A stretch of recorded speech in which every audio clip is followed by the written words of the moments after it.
नमस्कार, मैं doctor Jayashree autism and autistic childrens के ब्रेन ग्रोथ के बारे में बात करूंगी।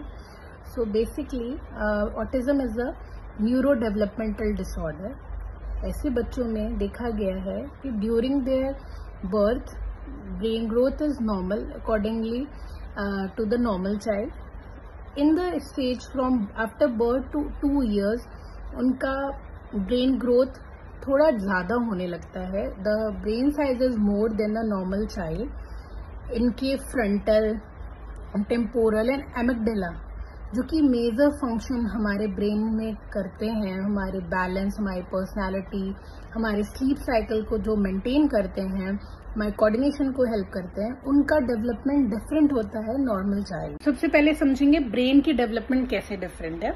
तो एक नॉर्मल बच्चे की जो ब्रेन ग्रोथ होती है उससे जो ऑटिस्टिक चिल्ड्रन है उनका ब्रेन का साइज बड़ा पाया जाता है, बिकॉज न्यूरोनल सिग्नल्स जो जैसे होने चाहिए वो चीजें नहीं पाई जाने की वजह से ब्रेन अपने आप को ज्यादा डेवलप कर लेता है, और जो चैनल्स जिन चीजों के लिए पर्टिकुलरली ब्रेन के फंक्शन डिसाइडेड हैं वो अपना काम उस तरीके से नहीं करते।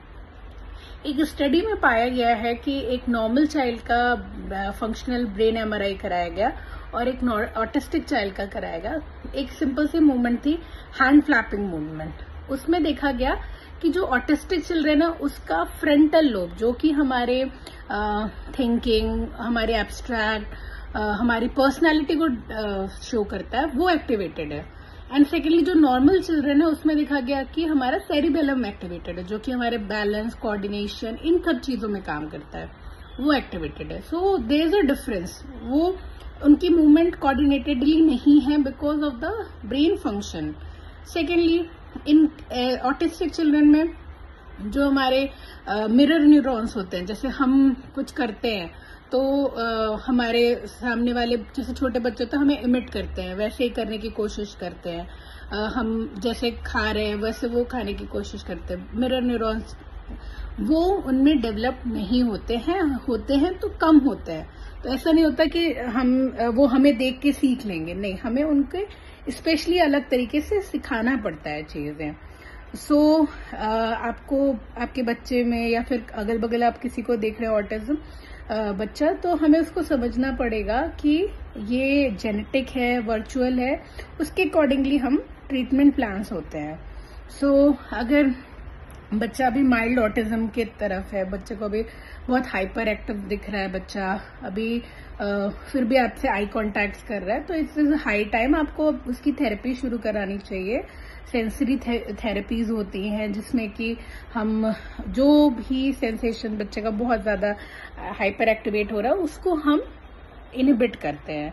सेकेंडली आप उसकी स्क्रीन टाइम बिल्कुल 0 करेंगे, शुगर इनटेक और जो भी हाई कार्ब्स वाली चीजें हैं वो चीजें थोड़ी रिस्ट्रिक्ट करेंगे।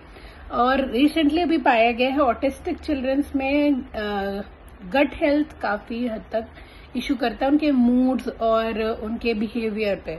तो आपको उनके गट हेल्थ का भी बहुत ध्यान देना होगा। बाहर की चीजें कम रखनी होंगी खाने में, उनको सारी तरीके के न्यूट्रिशंस, विटामिन, मिनरल, ये सारी चीजें मिलनी चाहिए, ठीक है। और अगर आपको लग रहा है कि ये चीजें आपसे हैम्पर नहीं हो रही तो आप डॉक्टर से कनेक्ट कर सकते हैं, बहुत सारे एनजीओज उनसे कनेक्ट कर सकते हैं फॉर दिस। Thank you. अगर आपको और कोई क्वेश्चन है रिगार्डिंग ऑटिज्म आप मुझसे पूछ सकते हो।